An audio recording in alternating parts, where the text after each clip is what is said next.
ಸರ್ವಮಂಗಲಮಾಂಗಲ್ಯ ಶಿವೆ ಸರ್ವಾರ್ಥಸಾಧಿಕೆ ಶರಣ್ಯೇ ತ್ರ್ಯಂಬಕೆ ಗೌರಿ ನಾರಾಯಣಿ ನಮೋಸ್ತುತೆ. ವಾಗೀಶಾದ್ಯಾಸ್ಸುಮನಸಃ ಸರ್ವಾರ್ಥಾನಮುಪಕ್ರಮೆ ಎನ್ನತ್ವಾ ಕೃತಕೃತ್ಯಾಸ್ಯು ಸ್ತನ್ನಮಾಮಿ ಗಜಾನನಂ.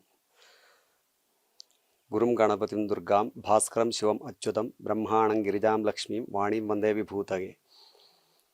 ಪರ್ವತಾಗ್ರಸ್ಥಿತೆ ದೇವಿ ಪರಬ್ರಹ್ಮಸ್ವರೂಪಿಣಿ ಪರ್ವತೇಶಿ ಜಗನ್ಮಾತ ಸಿಂಹವಾಹನ ಸಂಸ್ಥಿತೆ.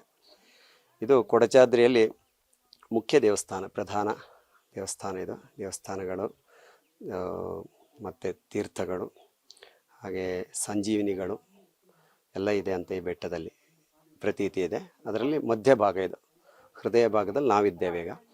ಇದು ಪಂಚಮುಖ ಗಣಪತಿ ಇಲ್ಲಿ, ಮತ್ತು ಪರ್ವತೇಶ್ವರ ಹಾಗೆ ಪರ್ವತಾಧೀಶ್ವರಿ ಅಂತ ಪಾರ್ವತಿ, ಹಾಗೆ ಸಿಂಹದ ಮೇಲೆ ದೇವಿ ಕೂತ್ಕೊಂಡಿರುವಂಥದ್ದು. ಶಂಖಾರಿ ಚಾಪ ಶರಭಿನ್ನ ಕರಾಮ್ ಅಂತ ದುರ್ಗೆಯದ್ದು.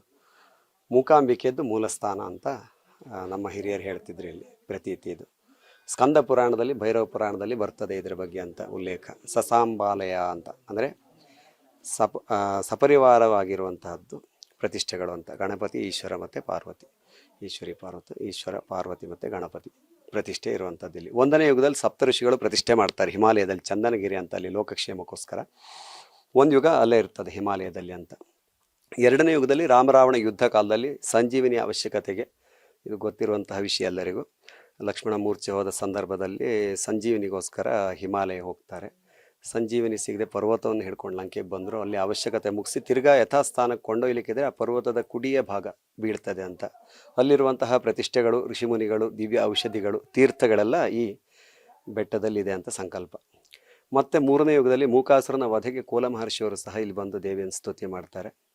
ದೇವಿ ಅಭಯ ಕೊಡ್ತಾಳೆ ಕೋಲ ಮಹರ್ಷಿಯವರಿಗೆ. ಆ ನಂತರದಲ್ಲಿ ಮೂಕಾಸುರ ಮರ್ದಿನಿ ಮೂಕಾಂಬಿಕಾ ಅಂತ, ಮೂಕಾಸುರನ ವಧೆ ಆದ ನಂತರದಲ್ಲಿ ಮೂಕಾಂಬಿಕೆ ಅಂತಲೂ ಅಲ್ಲಿ ಪ್ರಸಿದ್ಧಿ ಆದ್ಲು ಅಂತ ಪ್ರತೀತಿ ಇದೆ. ಇಲ್ಲಿಂದ ಹೋದದ್ದು ಪಾರ್ವತಿಗೆ ಮೂಕಾಸುರನ ವಧೆ ಆದ ನಂತರದಲ್ಲಿ ಮೂಕಾಂಬಿಕೆ ಅಂತ ಕರೆಯಲ್ಪಡ್ತಾಳೆ ಅಂತ ಒಂದು. ಆ ನಂತರದಲ್ಲಿ ಕಲಿಯುಗದಲ್ಲಿ ಶಂಕರಾಚಾರ್ಯರು ಬರ್ತಾರೆ. 4ನೇ ಯುಗದಲ್ಲಿ, ಕೃತತ್ರೇತ ದ್ವಾಪರ ಕಲಿಯುಗದಲ್ಲಿ. ಕಲಿಯುಗದಲ್ಲಿ ಶಂಕರಾಚಾರ್ಯರು ದಕ್ಷಿಣ ಭಾರತ ಯಾತ್ರೆಯಲ್ಲಿ ಬರುವಾಗ ಫಸ್ಟ್ ಇಲ್ಲಿ ಬರ್ತಾರೆ, ದೇವಿಯ ಸ್ತುತಿ ಮಾಡ್ತಾರೆ ಅಂತ. ದೇವಿ ಸಾಕ್ಷಾತ್ಕಾರ ಆಯಿತು ಅಂತ, ವಿದ್ಯಾ ಬುದ್ಧಿ ಮತ್ತು ಸರ್ವೈಶ್ವರ್ಯಕ್ಕೋಸ್ಕರ. ಈ ರೀತಿ 4 ಯುಗದಲ್ಲಿ ಒಂದೊಂದು ಉದ್ದೇಶಕ್ಕೆ ಒಂದೊಂದು ಋಷಿಮುನಿಗಳು, ಮಹಾತ್ಮರು ತಪಸ್ಸು ಮಾಡಿ ಜನರಿಗೆ ಒಂದು ಲೋಕ ಕಲ್ಯಾಣಕ್ಕೋಸ್ಕರ ಸ್ತುತಿ ಪ್ರಾರ್ಥನೆ ಮಾಡಿದಂತಹ ಇದು ಪುಣ್ಯ ಕ್ಷೇತ್ರ, ತೀರ್ಥ ಕ್ಷೇತ್ರ, ತೀರ್ಥ ಮತ್ತು ಕ್ಷೇತ್ರ ಅಂತ. ಇದು ಇಲ್ಲಿರುವಂತಹ 64 ತೀರ್ಥಗಳು ಕೊಲ್ಲೂರಿನಲ್ಲಿ ಸೌಪರ್ಣಿಕೆಯಾಗಿ ಹರಿತದೆ.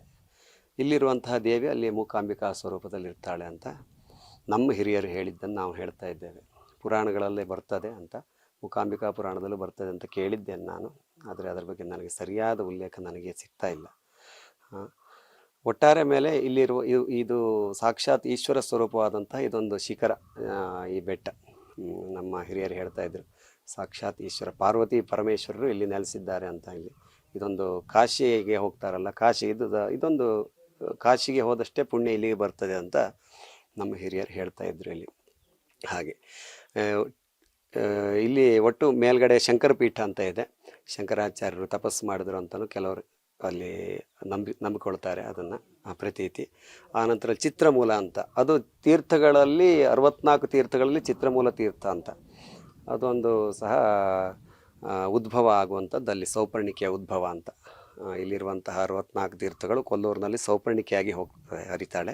ಇಲ್ಲಿರುವಂತಹ ದೇವಿ ಮೂಕಾಂಬಿಕಾ ಸ್ವರೂಪದಲ್ಲಿ ಅಲ್ಲಿರ್ತಾಳೆ ಅಂತ ಪ್ರತೀತಿ. ಹೀಗೆ ಆಮೇಲೆ ಇಲ್ಲಿ ಶಿವರಾತ್ರಿ ಮತ್ತು ನವರಾತ್ರಿಗೆ 9 ದಿವಸ ವಿಶೇಷ ಪೂಜಾ ಪುನಸ್ಕಾರಗಳು ನಡೀತದೆ ಇಲ್ಲಿ. ಆ ನಂತರದಲ್ಲಿ ಶಿವರಾತ್ರಿಗೆ ವಿಶೇಷವಾಗಿ ಸೀಮೆಗೆ ಸಂಬಂಧಪಟ್ಟಂಥ ದೇವಸ್ಥಾನ ಆಗಿರೋದ್ರಿಂದ ಇದು ಸೌಳ್ನಾಡು, ಕಬ್ಬಿನಾಡು ಮತ್ತು ಹನ್ನಾರ ಸೀಮೆ ಅಂತ 3 ಸೀಮೆಗಳಿಗೆ ಸಂಬಂಧಪಟ್ಟಂತಹ ಒಂದು ವ್ಯಾಪ್ತಿಗೆ ಮುಂಚೆ ಬರ್ತಿತ್ತು. ಈಗೆಲ್ಲ ಸಿ ದರ್ಜೆ ದೇವಸ್ಥಾನ ಇದು. ಹೊಸನಗರ ತಾಲೂಕಿನ ಇದರೊಳಗೆ ಬರ್ತದೆ. ಇದು ಸಿ ದರ್ಜೆ ದೇವಸ್ಥಾನ, ತಹಶೀಲ್ದಾರ್ ಅಂಡರಲ್ಲಿ ಬರ್ತದೆ. ಸೀಮೆಯವರು ನಡ್ಕೊಳ್ತಾರೆ ಇದಕ್ಕೆ. ಶಿವರಾತ್ರಿಗೆ ವಿಶೇಷವಾಗಿ ಒಂದು 3-4 ಸಾವಿರ ಜನ ಆಗ್ತಾರೆ ಇಲ್ಲಿ. ಜಾತ್ರಾ ಮಹೋತ್ಸವ ಇರ್ತದೆ ಇಲ್ಲಿ, ಈಶ್ವರನ ಆರಾಧನೆ ಇರ್ತದೆ ಇಲ್ಲಿ. 3 ಸೀಮೆಗೆ ಸಂಬಂಧಪಟ್ಟ ಭಕ್ತರು ಸಹ ಇಲ್ಲಿ ಬಂದು ಎಲ್ಲ ಸೇವೆಯನ್ನು ಮಾಡಿ ದೇವರ ಅನುಗ್ರಹಕ್ಕೆ ಪಾತ್ರ ಆಗುವಂಥದ್ದು ಒಂದು ವಿಶೇಷವಾಗಿ ಇರುವಂಥದ್ದು. ಅದ್ರ ಮಧ್ಯದಲ್ಲಿ ಏನಾಗಿದೆ ಅಂದರೆ, ಈಗ ಕೊಡಚಾದ್ರಿ ಅಂತಂದರೆ ಚಾರಣಕ್ಕೆ ಹೋಗುವಂಥದ್ದು ಇದು ಸಹ ಮುಂಚೆ ಇತ್ತು. ಸುಧಾ ತರಂಗದಲ್ಲೆಲ್ಲ ಬಂದಿತ್ತು, ಬೆಟ್ಟದ ಮೇಲೊಂದು ಮನೆಯ ಮಾಡಿ ಅಂತ. ಆವಾಗಲೂ ಸಹ ಚಾರಣಿಗರು ಬರ್ತಾಯಿದ್ರು ಇಲ್ಲಿ, ಈಗಲೂ ಸಹ ಬರ್ತಾ ಇದ್ದಾರೆ.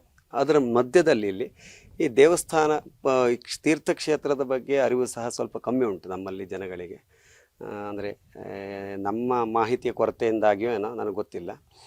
ಟೋಟಲಿ ಇಲ್ಲಿ ಇದು ಪುಣ್ಯಕ್ಷೇತ್ರ, ಇದು 64 ತೀರ್ಥಗಳ ಮಧ್ಯದಲ್ಲಿರುವಂತಹ ವಿಶೇಷವಾದ ಶಕ್ತಿ ಇರುವಂತಹ ಹಿಂದಿನ ಋಷಿಮುನಿಗಳು ಹಿಂದೆ, ಆನಂತರ ಗುರುವರ್ಯರು ಕೆಲವರು ನಾನು ತಿಳಿದಂತೆ ಮಹಾತ್ಮರೆಲ್ಲ ಇಲ್ಲಿ ತಪಸ್ಸನ್ನು ಮಾಡಿ ಸಾಧನೆ ಮಾಡಿ ಕಣ್ಣಿಲ್ದೋದ್ದರೂ ಸಹ ಕಣ್ಣು ಸಹ ಇಲ್ಲಿ ಕಣ್ಣು ದೃಷ್ಟಿ ಸಹ ಸಿದ್ಧಿಯಾಗಿದೆ ಅಂತ ಕೇಳ್ಪಟ್ಟಿದ್ದೇನೆ. ಈ ರೀತಿ ತಪೋಭೂಮಿ ಇದು ಒಂಥರ. ಇಲ್ಲಿ ಬರುವಂತಹವರೆಲ್ಲರೂ ಸಹ ದೇವರ ದರ್ಶನ ಮಾಡಿ ಹೋಗಬೇಕು. ನನ್ನ ಕಳಕಳಿಯ ವಿನಂತಿ ಏನು ಅಂದರೆ, ಎಲ್ಲರೂ ಬರುವವರು ಯಾವುದೇ ಚಾರಣಕ್ಕೆ ಬರಲಿ, ಅವರು ಯಾವುದೇ ಉದ್ದೇಶಕ್ಕೆ ಬರಲಿ, ಅವರ ವೈಯಕ್ತಿಕ ಎಲ್ಲ ನೋಡುವಂಥ ಪ್ರಕೃತಿ ಮನೋಹರವಾಗಿರುವಂತಹ ತುಂಬ ಇದೊಂದು ವಿಶೇಷವಾದಂತಹ ಕ್ಷೇತ್ರ.